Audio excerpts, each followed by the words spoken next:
வந்தவரும் இருக்கிறவரும் வரப்போகிறோமாகிய ஆண்டவரும் உலக ரட்சகருமாகிய இயேசு கிறிஸ்துவின் விலையேறப்பெற்ற பரிசுத்தமுள்ள நாமத்தில் அன்பின் வாழ்த்துக்கள்.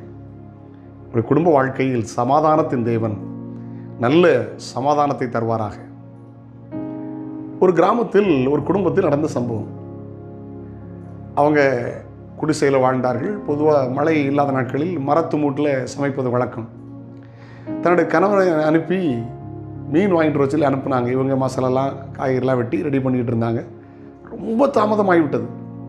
இவங்க அடுப்பு பற்ற வச்சு சோறு பொங்கி வச்சுருக்காங்க. குழம்புக்குள்ள காய்கறிலாம் ரெடியாக இருக்குது. வந்த உடனே கழுவி வச்சிடலன்னா பல மணி நேரம் தாமதமாகிவிட்டது. என்ன காரணம்னு தெரியாது. கணவர் வந்ததும் ரொம்ப கோபமாக இருந்தாங்க. மீனை கையில் கொடுத்தாங்க. கோபத்தில் மீனை தூக்கி எறிஞ்சிட்டாங்க. அவனும் உணர்ச்சி வசப்பட்டு, இவ்வளோ அலட்சியம் பண்ணுறியே, இவ்வளோ பிரயாசப்பட்டு வாங்கிட்டு வந்திருக்கிறேன்னு சொல்லி அடித்தான். பானையை உடைச்சி சோரெல்லாம் சிந்தி அன்றைக்கு பட்டினி பிரச்சனையாகி விட்டது. சமாதான குறைவு ஏற்பட்டு விட்டது. கொஞ்ச நேரம் கழித்து அதான் மறுபடியும் சண்டை இழுத்தா. எப்படி இழுத்தா தெரியுமா? நான் தூக்கி எரிஞ்ச மீனை கழுவிடலாம் தெரியுமா, ஆனால் நீங்கள் உடைச்ச பானையை நீ சரி பண்ண முடியுமா? அந்த உணவுகளை சரி பண்ண முடியுமா? எதுக்கு இவ்வளோ கோபம்?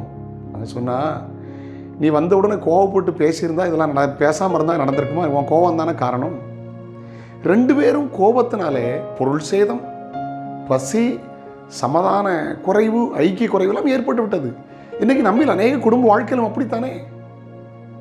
தமிழில் பழமொழி சொல்லுவாங்க, கோபம் பாவம் பழி. அநேக பிரச்சனை காரணம் கோபம், அநேக சண்டை காரணம் கோபம், அநேக பிரிவினை காரணம் கோபம், கசப்பு காரணம் கோபம். பிரசங்கி 7ஆம் அதிகாரம் 9 வசனம், சீக்கிரத்தில் உன் மனதில் கோபம் கொள்ளாதே, மூடனுடைய நெஞ்சில் கோபம் குடியிருக்கும். சீக்கிரத்தில் கோபப்படக்கூடாது. சீக்கிரத்தில் கோபம் கொள்ளாதே, மூடனுடைய நெஞ்சில் கோபம் குடியிருக்குமா? பாருங்க, கோபப்படுறவங்களை பார்த்து மூடன் என்று வேதம் சொல்லுகிறது. கோபத்துக்கு இடம் கூடாதுங்கள். ஒருவேளை கோபம் கொண்டாலும் பாவம் செய்யாதவர்களுக்கு வேதம் சொல்கிறது. கோபத்துக்கு உங்கள் வாழ்வில் இடம் கொடுத்து வீணான பிரச்சனைக்கு ஆளாகாதங்க. மோசத்தை பேச சொன்னா அடிச்சார். அந்த கோபத்தில் கற்பனை தூக்கி எரிஞ்சிட்டார். வாழ்க்கையில் பிரச்சனை பாருங்க.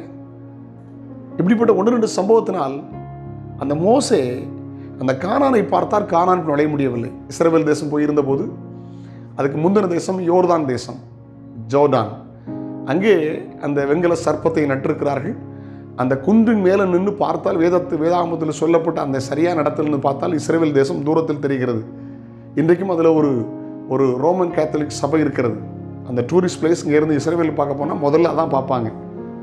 மோசே அந்த வாக்குத்தத்த பூமிக்குள்ளே நுழைய முடியாமல் போய்விட்டது. உலகத்தில் காணிக்கை கொடுத்துருக்கலாம், நல்ல வாழ்க்கை வாழ்ந்திருக்கலாம். கோபம் உங்களை பரலோகத்தில் கொண்டு போய் சேர முடியாமல் தடை பண்ணிவிடும். நானோ நீங்களும் கோபத்தை விட்டு சாந்தமாருங்க, சமாதானம் வாழ கற்றுக்கொள்ளுங்கள். கோபத்துக்கு இடங்கூடாதுங்கள். கர்த்தர் இயேசு உங்களை ஆசீர்வதிப்பார். கோபம் பாவம் உள்ளே வருகிற வழி, கோபம் சாபம் உள்ள வருகிற வழி, கோபம் பிசாசு உள்ள வருகிற வழி. இதுக்கு இடம் கொடுத்து விடாதுங்கள். பாதுகாத்துக் கொள்ளுங்கள். கர்த்தர் உங்களை ஆசீர்வதிப்பார். உங்களுடைய குடும்ப வாழ்க்கை, தனிப்பட்ட வாழ்க்கை மிகவும் சமாதானமாக இருக்க கர்த்தர் உதவி செய்வாராக. ஜெபிக்கலாமா?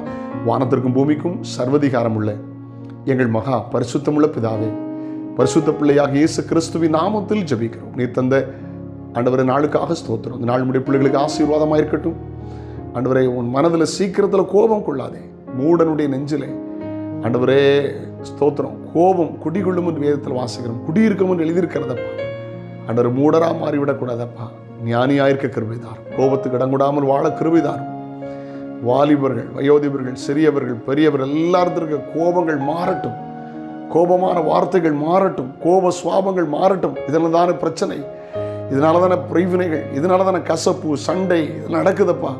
ஒரு நாளும் தெய்வ பிள்ளைகள் கோபத்துக்கு இடங்கூடாதபடி சாந்தத்துக்கும் சமாதானத்திற்கும், சமாதானத்தின் ஆவிக்கும் இடம் கொடுத்து வாழ உதவி செய்யும். பிள்ளைகள் வாழ்த்துகிறேன், ஆசீர்வதிக்கிறேன். நன்மை கிருபை பிள்ளைகளை தொடரட்டும், கிருபை கொடுக்கட்டும். இயேசுவின் நாமத்தில் ஜெபங்களும் பிதாவே. ஆமென், ஆமென், ஆமென். God bless you. Have a nice day. நாளை உங்களை சந்திக்க மகிழ்வு, அன்பு கிருபை உங்களை தாங்குவதாக.